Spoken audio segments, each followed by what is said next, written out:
Usianya sudah tua, usianya sudah terbilang, sudah punya anak, tapi ternyata tidak bisa baca Al-Quran.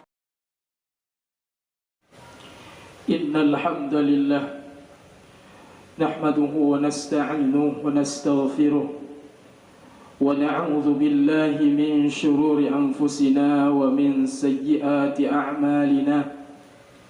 Man yahdihillahu fala mudilla lahu wa man yudlil fala hadiya lahu.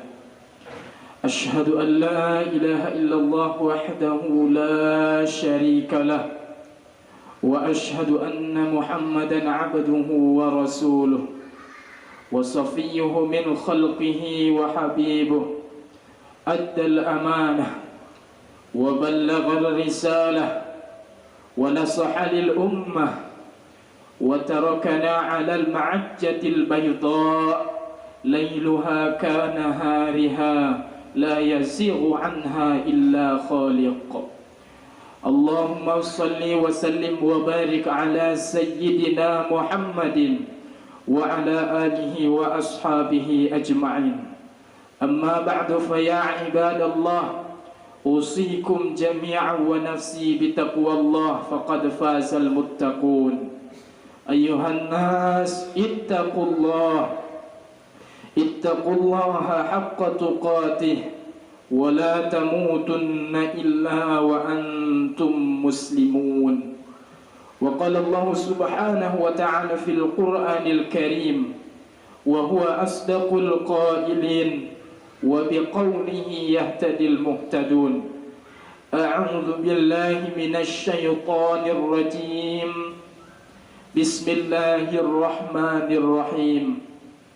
يا أيها الذين آمنوا اتقوا الله وقولوا قولا سديدا يصلح لكم أعمالكم ويغفر لكم ذنوبكم ومن يطع الله ورسوله فقد فاز فوزا عظيما. وقال تعالى في آية الأخرى وَلَقَدْ نَصَرَكُمُ اللَّهُ بِبَدْرٍ وَأَنْتُمْ أَذِلَّةٌ فَاتَّقُوا اللَّهَ لَعَلَّكُمْ تَشْكُرُونَ. صدق الله العظيم وصدق رسوله النبي الحبيب الكريم. Hadirin kaum muslimin sidang jamaah Jumat yang dimuliakan oleh Allah Subhanahu wa taala. Puji dan syukur hanyalah milik Allah Tuhan Rabbul Alamin. Senantiasa kita terus memuji dan bersyukur kepada Allah atas segala nikmat dan karunia yang telah Allah berikan kepada kita. Nikmat yang paling besar Allah berikan adalah tatkala kita mulut, lisan mampu berbicara dan mampu berzikir kepada Allah. Nikmat yang paling besar adalah melihat mata Allah jadikan kepada kita. Kita mampu melihat dengan terang. Tapi nikmat yang sungguh paling besar adalah tatkala mata kita mampu melihat jalan ketika kita melangkah ke masjid melakukan salat Jumat berjamaah. Dan mudah-mudahan kita berdoa kepada Allah segala nikmat yang diberikan Allah kepada kita kiranya mampu kita bersyukur dan kita gunakan kepada tempat yang memang diridai Allah Subhanahu wa taala. Salawat dan salam marilah senantiasa terus kita sanjung sajikan kepada junjungan alam, yakni baginda Rasulullah Muhammad sallallahu alaihi wasallam, kepada seluruh keluarga serta sahabat-sahabat beliau sekalian, dan kepada orang-orang saleh, mukminin dan mukminat yang ikut kepada syariat dan sunnah Rasulullah Muhammad sallallahu alaihi wasallam. Allahumma salli ala sayyidina Muhammad wa ala alihi wa sahbihi wa barik wa sallim. Hadirin yang dimuliakan oleh Allah Subhanahu wa taala. Tatkala Allah berfirman dalam Al-Qur'an surah Ali Imran ayat 123, Allah menceritakan betapa lemahnya pasukan Badar ketika berperang saat itu. Bagaimana tidak lemah, kaum muslimin hanya berjumlah 313 orang, sementara yang dilawan pasukan kafir Quraisy laknatullah berjumlah 1000 orang lebih. Bahkan orang-orang yang di bawah komando baginda Rasulullah, mereka merasa pesimis saat itu. Ya Rasulullah, tidak mungkin kita bisa menang melawan mereka. Ya Nabi Allah, tidak mungkin jumlah kaum muslimin 313 orang mampu mengalahkan mereka. Mereka 1000 orang ya Rasulullah, sementara kita 313 orang. Secara logika berfikir tak mungkin kita menang. Tetapi jamaah yang dimuliakan Allah, ternyata hidup bukan maunya kita, tapi maunya Allah subhanahu wa ta'ala. La haula wa la quwwata illa billah. Tidak ada kekuatan, tidak ada daya upaya, dan tidak ada kehendak kecuali Allah subhanahu wa ta'ala yang menghendaki. Apa yang terjadi? Pasukan Badar 313 orang dimenangkan oleh Allah subhanahu wa ta'ala melawan 1000 orang. Allah berfirman, "Walaqad nasarakumullahu bi Badri wa antum adillah." Hai para pasukan Badar, hai umat Muhammad, ingatlah ketika kalian berperang di medan perang melawan orang kafir laknatullah, yang mereka berjumlah 1000 orang, sementara kalian 313 orang. Wa antum adillah. Saat itu kalian benar-benar dalam keadaan lemah, kalian tidak bersenjata, jumlah kalian sedikit. Maka jamaah yang dimuliakan Allah, aku turunkan malaikat, kata Allah, untuk membantu kaum muslimin dan muslimat dari kalangan orang-orang yang berperang di jalan Allah subhanahu wa ta'ala. Maka apa permintaan Allah ketika sudah berperang dimenangkan oleh Allah? Permintaan Allah cuma 2. Fattaqullah, bertakwa kalian kepada Allah setelah aku berikan kemenangan. La'allakum tashkurun, mudah-mudahan kalian menjadi orang-orang yang bersyukur. Jemaah yang dimuliakan oleh Allah subhanahu wa ta'ala, 17 Agustus 1945 bertepatan dengan tanggal 9 Ramadan, hari Jumat tahun 1364 Hijriah, Indonesia di bawah komando Presiden pertama Insinyur Soekarno memproklamirkan bahwa kita telah merdeka, yang termaktub dalam Undang-Undang 1945 bahwa seluruh kita terbebas dari penjajah. Siapapun kita, maka penjajahan di atas dunia harus dihapuskan. Jamaah yang dimuliakan oleh Allah subhanahu wa ta'ala, mereka sadar saat itu yang berjuang menurut sejarah bukan cuma para pahlawan yang memegang senjata, tapi para ulama, para santri, para ustadz, para kiai. Mereka juga turut berperang, jihad fisabilillah, menumpahkan darah dengan senjata sederhana melawan tentara Belanda yang mereka berabad-abad berada di negeri yang kita cintai ini. Bahkan 300 tahun lebih mereka menjajah kita. Ditambah lagi Jepang menjajah 3,5 tahun. Tetapi mereka sungguh sangat bejat, biadab. Mereka sungguh sangat menjajah, bukan hanya dibunuh, tapi mereka, jemaah yang dimuliakan Allah, dijadikan kita sebagai pekerja paksa, tidak digaji. Perempuan diambil oleh mereka, dijadikan sebagai pemenuhan syahwat mereka semata-mata. Hadirin yang dimuliakan oleh Allah subhanahu wa ta'ala, kita tidak berbicara secara nasional, cukup di Aceh dulu kita ambil. Siapa pahlawan kita? Mereka pahlawan kita adalah para ulama. Mereka adalah orang-orang yang paham agama. Sehingga jamaah yang dimuliakan Allah subhanahu wa ta'ala, Insinyur Soekarno meminta saran kepada para ulama, kapan kemerdekaan kita diproklamirkan? Maka dalam sejarah, hadirin yang dimuliakan Allah, dari kalangan habaib ahlul bait Rasulullah, mereka mengusulkan bahwa memproklamirkan kemerdekaan itu pada hari Jumat tanggal 9 Ramadan tahun 1364 Hijriah. Saudaraku yang dimuliakan oleh Allah subhanahu wa ta'ala, kenapa mereka memilih hari Jumat itu untuk mengumumkan bahwa kita telah merdeka? Karena mereka tahu, mereka buktikan di dalam bunyi undang-undang kita, dan dengan berkat rahmat Allah yang maha kuasa, dan dengan didorong oleh keinginan luhur bangsa kita, ternyata bukan cuma kekuatan yang kita andalkan melawan Jepang dan Belanda saat itu. Mereka sadar tidak mungkin kita bisa lawan jet tempur mereka, senjata mereka. Mereka memakai berbagai macam senjata yang canggih. Tetapi kita, pahlawan terdahulu, para ulama kita, mereka hanya memakai senjata bambu runcing dan hanya beberapa butir anak peluru yang mereka siapkan sebagai alat untuk berjaga-jaga.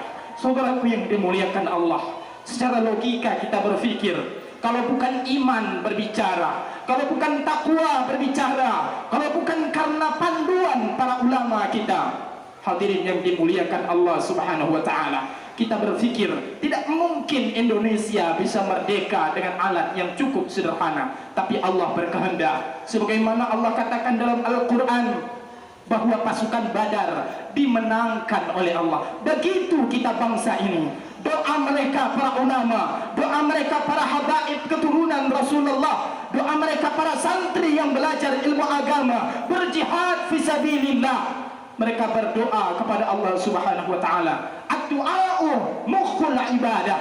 Doa adalah otaknya ibadah. Ad-du'a'u silahul mu'minin. Doa itu adalah senjata orang-orang yang beriman kepada Allah Subhanahu wa taala. Maka tidak ada yang mampu menolak apapun kata Allah. La yaruddul bala illa du'a. Tidak ada yang mampu melawan keburukan, tidak ada yang mampu melawan kekuatan jahat illa doa, kecuali doa kepada Allah Subhanahu wa taala. Maka jamaah yang dimuliakan oleh Allah Subhanahu wa taala, kita sadar ternyata negeri ini dimenangkan dengan teriakan Allahu Akbar dan pertolongan Allah Subhanahu wa taala. Mereka memilih hari Jumat. Jumat adalah sayyidul ayyam, rajanya segala hari, mulianya di antara hari-hari yang lain, dan dipilih pula pada tanggal 9 Ramadan. Di bulan Ramadan, di hari Jumat, sungguh keberkahan dua-duanya adalah bulan dan hari yang dipenuhi dengan keberkahan. Saudaraku yang dimuliakan oleh Allah Subhanahu wa taala, maka sampailah kepada kita hari ini. Kita memperingati hari kemerdekaan kita baru satu hari yang lalu. Pada hari Kamis kemarin, kita telah melakukan upacara pengibaran bendera Sangsaka Merah Putih, baik di tingkat nasional, provinsi, kabupaten, bahkan kecamatan. Kita pun ikut merayakan, tidak mau ketinggalan, memperingati di bawah komando para pimpinan kita masing-masing untuk mengibarkan Sangsaka Merah Putih. Merah adalah perjuangan dan pengorbanan, putih adalah kebahagiaan yang kita rasakan saat ini, terbebas dari penjajah. Untuk apa kita upacara bendera? Padahal kalau kita berpikir, untuk apa kita kibarkan Sangsaka Merah Putih? Untuk apa lagi kita peringati? Begitulah kata para ulama, begitulah kata para tokoh kita. Ternyata bangsa yang hebat, bangsa yang besar adalah yang menghargai jasa para pahlawannya. Lam yaskurin nas, man lam yaskurin nas lam yaskurillah. Siapa mereka yang tidak bersyukur kepada manusia, tidak bersyukur kepada pahlawannya, sama dengan dia tidak bisa bersyukur kepada Allah Subhanahu wa taala. Maka upacara kita lakukan adalah untuk menghargai para pahlawan kita yang mereka berjihad, berjuang di jalan Allah dengan tetes keringat, darah dan air mata. Mereka korbankan harta dan jiwa mereka di jalan Allah Subhanahu wa taala. Sebagaimana jamaah yang dimuliakan oleh Allah, mereka terinspirasi dari dalam Al-Quran surah As-Saff ayat yang ke-10. Allah Ta'ala berfirman, asbabun nuzul ayat ini, ketika salah seorang sahabat datang kepada Rasulullah, ya Rasulullah, adakah perniagaan yang besar yang dapat menguntungkan dunia dan akhirat? Maka Allah wahyukan kepada Rasulullah. Apa kata Allah? Ya ayyuhalladzina amanu, wahai orang-orang yang beriman kepada Allah Subhanahu wa ta'ala, wahai engkau yang mengakui Allah Tuhan kamu, maka hendaklah, apakah kamu mau, hal adullukum ala tijaratin tunjikum min adzabin alim, apakah engkau mau aku tunjukkan sebuah perniagaan yang menguntungkan dan dapat menyelamatkan dirimu daripada nerakanya Allah Subhanahu wa ta'ala? Lalu sahabat itu bertanya kepada Rasulullah, apa ya Rasulullah? Allah menjawab pada ayat selanjutnya, tu'minuna billah, berimanlah kepada Allah wa rasulih, dan berimanlah kepada Rasul Allah Subhanahu wa ta'ala, wa tujahiduna fi sabilillah bi amwalikum wa anfusikum, hendaklah kamu berjihad di jalan Allah dengan jiwa, dengan harta, tenaga dan kekuatan kau gunakan untuk membela agama Allah Subhanahu wa ta'ala. Dzalikum khairul lakum la'allakum ta'lamun. andaikan kamu tahu sesungguhnya itu lebih baik bagimu daripada apa yang telah engkau harapkan dari hartamu. Hadirin yang dimuliakan oleh Allah Subhanahu wa taala, maka kepada kita para ulama dulu terinspirasi, para pahlawan kita dari kalangan aparat negara, mereka berjuang di jalan Allah Subhanahu wa taala dengan penuh pengorbanan dan doa kepada Allah Subhanahu wa taala. Maka saudaraku yang dimuliakan Allah, marilah kita rawat bangsa ini, kita rawat negeri ini, terutama pulau yang kita cintai ini, khususnya Pulau Simbelu, bumi bertua, bumi Tengku Khalilullah, bumi Karomah. Jamaah yang dimuliakan Allah Subhanahu wa taala, kita di tengah lautan. Secara logika berpikir kita pasti akan tenggelam, tapi ternyata Allah berkehendak, Allah jaga pulau kita. Ada ulama yang besar pada masa Sultan Iskandar Muda berdakwah ke negeri kita bernama Tengku Khalilullah, diabadikan pada nama salah satu masjid yang kita cintai, Masjid Tengku Khalilullah. Untuk apa itu? Agar kita terus mengingat bahwa negeri Kabupaten Simbelu adalah negerinya para orang-orang yang mengingat kepada Allah Subhanahu wa taala. Boleh jadi dulu Song Bulu sebagai penguasa, tapi semenjak Tengku Khalilullah datang ke pulau kita, pulau bertua, maka disitulah syariat Allah disebarluaskan kepada seluruh penduduk kita. Oleh karena itu saudaraku yang dimuliakan Allah, kita jaga negeri ini. Marilah kita lakukan kegiatan, aktivitas untuk memperingati dan merayakan hari ulang tahun kemerdekaan kita dengan kegiatan yang mendidik anak-anak dan generasi kita. Jangan kita lakukan kegiatan yang merugikan, membunuh karakter dan perbuatan yang mengikis nilai-nilai moralitas dari diri kita. Sebagai orang tua, maka kita jaga anak-anak. Sebagai pimpinan, bertanggung jawab untuk menjaga. Andaikan ada kegiatan, tapi kegiatan itu bertentangan dengan syariat Allah, yang pertama diminta pertanggungjawaban adalah kepada penguasa. Maka oleh karena itu, kita didik anak kita, lakukan kegiatan untuk memeriahkan ulang tahun Republik ke-78 ini dengan kegiatan yang mampu mengantarkan anak-anak kita kepada anak-anak bangsa yang berakhlak mulia. Bagaimana menjaga bangsa ini? Didik anak kita untuk menjadi berakhlak mulia. Ajarkan mereka ilmu agama, tanamkan kepada mereka untuk takut kepada Allah Subhanahu wa taala. Kenapa Allah menangkan pahlawan kita? Karena mereka takut kepada Allah. Mana buktinya?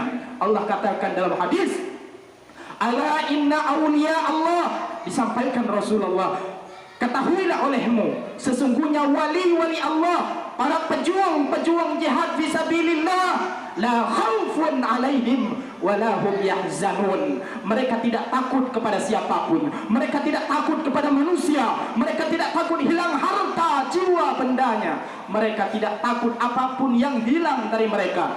Yang penting mereka takut kepada Allah Subhanahu wa taala. Hadirin yang dimuliakan Allah, maka tanamkan kepada generasi kita rasa takut kepada Allah Subhanahu wa taala. Bagaimana kita merdeka kalau ternyata ada oknum saudara kita yang mencalonkan diri sebagai anggota DPR tapi tidak pandai baca Al-Quran? Kita belum merdeka seperti ini. Ternyata tahun merdeka masih ada pemikiran, masih ada moral yang terjajah. Usianya sudah tua, usianya sudah terbilang, sudah punya anak, tapi ternyata tidak bisa baca Al-Quran. Masa muda, umur Anda kemana Anda gunakan? Ditanya oleh Allah dalam hadis, Rasulullah SAW bersabda, la tazulu qadama ibni Adam, tidak akan bergeser setapak pun kaki anak Adam min indi rabbihi yaumal qiyamah, dari hadapan Allah pada hari kiamat, hatta yus'alu an arba', sehingga ditanya mereka 4 perkara. Yang pertama, anda umrihi fi ma'afna, umur Anda kemana Anda gunakan? Kemana Anda gunakan kesempatan yang Allah berikan? Kenapa usia Anda sudah tua tapi tidak bisa baca Al-Quran, menggebu-gebu semangat jadi pimpinan, tapi Al-Quran sebagai pedoman, jangankan dipahami, dibaca pun tidak bisa.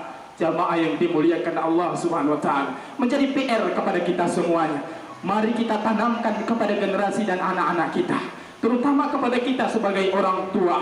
Jadi contoh, sebagaimana seorang pahlawan kita, pahlawan nasional, Bapak Pendidikan Ki Hajar Dewantara pernah berkata dalam semboyannya, Ingarso Sungtulodo Imadya Mangun Karsa Tupuri Handayani. Apa maknanya? Ketika engkau di depan, jadi contoh, ketika di tengah sebagai masyarakat, sebagai orang tua, maka berikan dukungan dan inspirasi. Ketika engkau di belakang, maka berikan dorongan kepada anak-anakmu.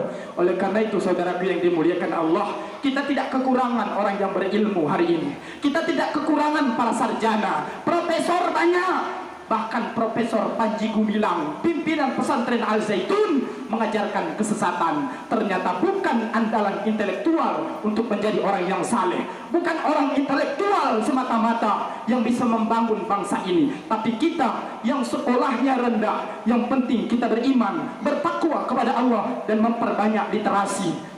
Bisa kita berkontribusi untuk membangun pulau yang kita cintai ini. Oleh karena saudaraku yang dimuliakan oleh Allah Subhanahu wa taala, moral yang terkikis dari bangsa ini hari ini, ada orang yang demi untuk mencapai jabatannya, mencapai kekuasaan, rela melakukan sogok menyogok.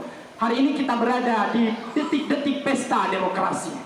Kalau kita merasa negeri ini sudah merdeka, sebagai masyarakat yang cerdas, sebagai masyarakat yang bertakwa, jangan mau kita disogok. Jangan sampai datang calon anggota DPR bawa uang 300.000, kita korbankan iman kita kepada Allah Ta'ala. 300.000 satu hari akan hilang, sirna jadi kotoran. Tapi dosa inna rasi wal murtasi finnar, yang disogok si penyogok, dua-duanya masuk ke dalam neraka jahanam. Maka jamaah yang dimuliakan Allah Subhanahu wa taala, kalau ada calon pemimpin agar dapat kekuasaan menyogok, maka itulah tanda-tanda bahwa pemimpin akan terlahir dari masyarakat yang tidak bermoral. Saudaraku yang dimuliakan oleh Allah Subhanahu wa taala, kita jaga pribadi, qu anfusakum wa ahlikum nara, dan anak-anak kita di rumah, keluarga kita edukasi mereka, kita didik mereka, sehingga akhlak yang kita utamakan untuk membangun peradaban di Kabupaten Simelu yang kita cintai ini terbebas daripada orang-orang yang zalim, terbebas daripada orang-orang yang buta huruf Al-Quran, dan terbebas daripada orang-orang yang melakukan riswah dan sogok menyogok. Saudara hadirin jamaah Jumat yang dimuliakan oleh Allah Subhanahu wa taala, selanjutnya setelah kita merdeka hari ini, kita melirik ke Palestina, Masjidil Aqsa yang katanya adalah kiblat pertama. Kita tahu bahwa Rasulullah dimi'rajkan oleh Allah dari negeri para anbiya di Palestina.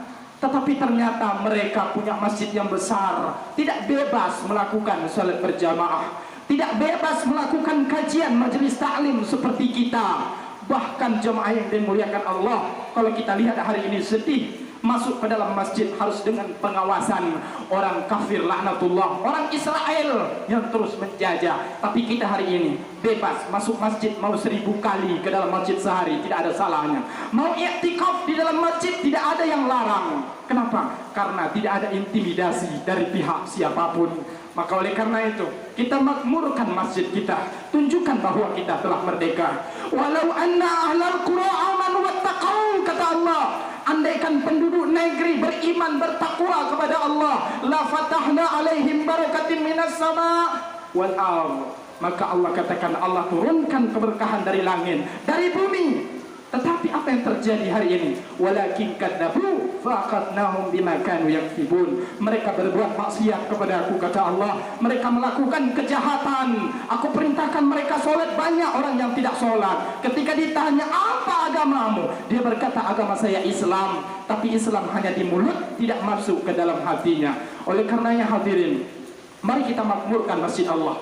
Andaikan masjid itu kita makmurkan, maka akan menjadi cahaya untuk menyebarkan, mengundang keberkahan dari Allah Subhanahu wa taala di kampung, di kecamatan, di kabupaten yang kita cintai. Semoga kabupaten kita menjadi kabupaten baldatun thayyibatun wa rabbun ghafur. Boleh jadi kita di tengah lautan, di luar, kita pulau terluar, di tengah-tengah samudra kita berada. Orang mengira orang Simelu itu bodoh, orang mengira orang Simelu itu tidak pandai. Ternyata kita lihat hari ini terbukti orang Simelu, bahkan qoriahnya sudah ada yang tampil di tingkat mimbar internasional, mimbar nasional. Mereka juara. Ternyata Simelu tidak bisa diremehkan. Kita cerdas. Yang paling penting adalah pupuk kesalehan spiritual kita. Makmurkan masjid, dan jaga akhlak anak-anak kita dari berbagai macam akhlak yang tidak baik dan dari ajaran-ajaran yang dapat menyesatkan mereka.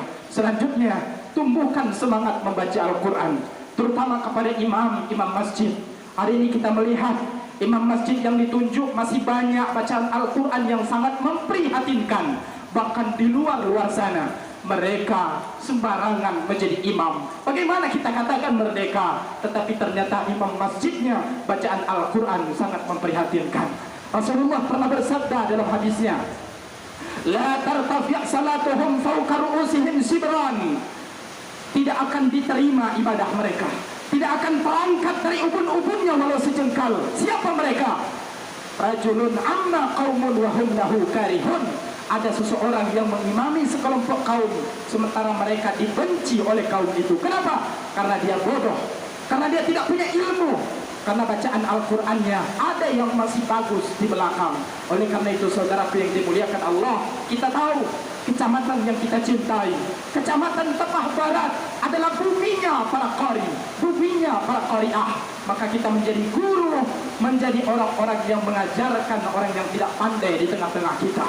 Maka hadirin yang dimuliakan Allah, kita rangkul masyarakat kita rangkul anak-anak kita untuk melahirkan orang-orang yang menjadi manusia yang Qur'ani. Tidak hanya pandai membaca, tapi dia mampu mengimplementasikan nilai-nilai Al-Quran dalam hidup dan kehidupannya. Hadirin saudaraku yang dimuliakan Allah, mudah-mudahan khutbah Jumat pada hari ini bermanfaat kepada khatib dan seluruh jemaah sekalian.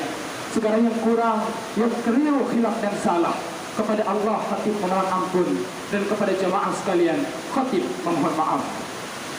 Barakallahu li wa lakum fil Qur'anil azim wa nafa'ni wa iyyakum bima fihi minal ayati wa dzikril hakim wa taqabbalallahu minni wa minkum tilawatahu innahu huwal ghafurur rahim.